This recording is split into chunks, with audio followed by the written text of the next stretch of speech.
جو ہمارے ساتھ بیت رہی ہے، جو ہمارے ساتھ ظلم ہو رہا ہے، جو تحریک انصاف کے ساتھ ظلم ہو رہا ہے، جو عمران خان کو آئسولیٹ کر دی گیا ہے، جس طریقے سے بشرا بی بی کو رکھا جا رہا ہے، جس طریقے سے یاسمین راشد صاحبہ کو رکھا گیا ہے، سرفراز چیمہ صاحب کو، محمود الرشید صاحب کو، شاہ محمود صاحب کو، ملٹری کورٹس میں ہمارے لوگ 64,000 FIRs، 22,000 لوگ ہماری جیل میں، پولیٹیکل سپیس ہمارے پاس نہیں ہے، ہم الیکشن کے لیے جاتے ہیں، ہمیں اپنی پولیٹیکل ایکٹیویٹی کرنے نہیں دیا جاتا، ہماری پور میں لیول پلینگ فیلڈ ان کو دے رہے، تو یہ تمام تر حقیقتیں ہم نے تمام دنیا کے سامنے رکھنی ہے اور ان کو ایکسپوز کرنا ہے۔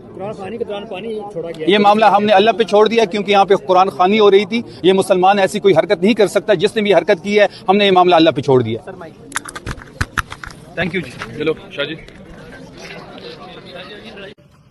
میں صرف کہوں گی یہ موساد ٹرینڈ ہے، اسرائیل کو تسلیم کرنے جا رہے ہیں اور ان کے حکم کے مطابق جو ان کو حکم آئے گا ویسے کریں گے، نہ پرواہ ان کو بچوں، عورتوں، قرآن کی کسی چیز کی پرواہ نہیں ہے، بالکل اندھے ہو چکے ہیں اپنی۔ آج ملاقات کا بھی دن تھا، ٹائم جو ہے آہستہ آہستہ کیا کہیں گے آپ دیکھ لیں مسلمان یہ کام نہیں کر سکتے کیونکہ مسلمان کو پتہ ہے کہ جہاں قرآن پڑھا جا رہا ہے اس کی وہاں ایک فرشتے بھی ہوتے ہیں، عزت بھی ہوتی ہے، وہاں کے لوگ باقی کا خیال رکھتے ہیں۔ تو پھر آپ سوچ رہے ہیں کہ یہ بیچارے مسلمان ہو کے جو یہ کام کر رہے ہیں، آپ مجھے بتائیں ان کو کوئی مسلمان ہونے کا فتویٰ کوئی دے گا؟ نہیں دے سکتے نا۔ یہ جو بنے ہوئے ہیں کہنے کو مسلمان ہیں لیکن ہے ظالم، اور ان کو خوف ہوئے گا کہ جب سورہ یاسین پڑھی جائے گی تو اللہ کا عذاب ان پہ نہ آ جائے، اس ڈر سے یہ کر رہے ہیں۔ لیکن انشاءاللہ سورہ یاسین کے بعد دیکھنا ان کے ساتھ کیا ہوتا ہے۔ یہاں تو کوئی اور ایکٹیویٹی نہیں جا رہی تھی، خواتین بیٹھی تھی۔ D G S P R نے ابھی پریس کانفرنس کیا، انہوں نے کہا کہ صحافیوں سے پوچھا کہ آپ بتائیں کہ KPK میں 80% دہشت گردی کے واقعات زیادہ ہے باقی صوبوں کے نسبت۔ انہوں نے پھر اس کی وجہ بھی بتائی کہ یہ پولیٹیکل کرمنل نیکسس کی وجہ سے ہے، تو وہ آپ کی حکومت پہ الزام لگا رہے ہیں کہ آپ دہشت گردوں کو سپورٹ کرتے ہیں۔ دیکھیے یہ تو ایک بیانیہ بنانے کی ناکام کوشش ہے، لوگ جانتے ہیں you can't fool all the people all of the time, تو آپ یہ کوشش اب چھوڑ دیں۔ میں یہ اتنی بات کروں گا، لوگوں کو پتا ہے کہ دہشت گردی کیوں ہے۔ آپ کو یاد ہوگا تقریباً ایک ماہ قبل ایک جرگہ بلایا گیا تھا جو خیبر پختونخوا اسمبلی کی عمارت میں منعقد کیا گیا، میں وہاں خود موجود تھا۔ خیبر پختونخوا کے ہر خطے سے لوگ وہاں آئے، ہر جماعت کے لوگ وہاں آئے، وہاں دانشور آئے، اور سب نے جو بات کی وہ سب کے سامنے واضح ہے۔ خیبر پختونخوا کے لوگ جانتے ہیں کہ وہاں دہشت گردی کیوں ہے، وہاں بدحالی کیوں ہے، وہاں خون خرابہ کیوں ہے، تو آپ کسی اپنے خود ساختہ بیانیے کے پیچھے چھپ نہیں سکتے۔ نے کہا یہ لوگ لیٹ آئے تھے اس لیے ملاقاتیں کروائی، یہ کہتے ہوئے بھی شرم آنی چاہیے تھی۔ ہم لیٹ ہوئے تھے اس دن کیونکہ وہ موسم بہت خراب تھا آج، لیکن اس سے پہلے جتنی دفعہ ہم آئے ہیں تو انہوں نے ملاقات نہیں کروائی، تو ان کو کہتے ہوئے بھی شرم آنی چاہیے، لیکن ان کو نہیں آئے گی۔ جو یہ کر رہے ہیں نا، یہ جو جیل کو کنٹرول کر رہے ہیں، جو جیل کو چلانے والے ہیں، ان سب کو شرم آنی چاہیے۔ جھوٹ تو نہ بولی، یہ کیا ملاقات نہیں کروا رہے، یہ کیوں کہتے ہیں جی یہ ٹائم پہ نہیں پہنچے تھے، آج ٹائم پہ آ گئے ہیں۔ اب ان کو بتا دے کہ بیٹھے ہیں ادھر ہماری ملاقات کروائیں، بیٹھے رہے رات کو پانی پھینک دیا جائے گا، پھر پانی پھینکے۔ دیکھیں ان کا مقابلہ چل رہا ہے اور انشاءاللہ اس سے زیادہ مقابلہ کریں گے۔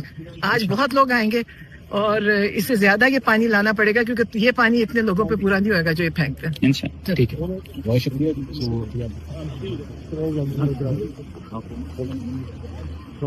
یہاں تو جو صورتحال ہے ہر ہفتے آپ کے سامنے آتی ہے، ہر ہفتے ہم آتے ہیں اپنے قانونی اور آئینی حق کے ساتھ آتے ہیں، بہنیں آتی ہیں، وکلاء آتے ہیں، تو ہر ہفتے یہاں جبر ہوتا ہے، یہاں واٹر کینن تو پھینکی استعمال کی جاتی ہے، آج پانی چھوڑ دیا گیا، قرآن خوانی نہیں ہونے دی گئی، تو تمام جو ہماری جو اقدار ہیں ان کو پامال کیا جا رہا ہے۔ شرافت کی اقدار، آئین اور قانون تو پہلے ہی پامال ہو چکے تھے، تو ہم آتے رہیں گے یہاں، ہم ریاست کی ضمیر کو بھی جھنجھوڑتے ہیں۔ میں ہر ہفتے یہ کہتا ہوں اپنا مقدمہ پاکستان کی سورہ یاسین کے بعد دیکھنا ان کے ساتھ کیا ہوتا ہے۔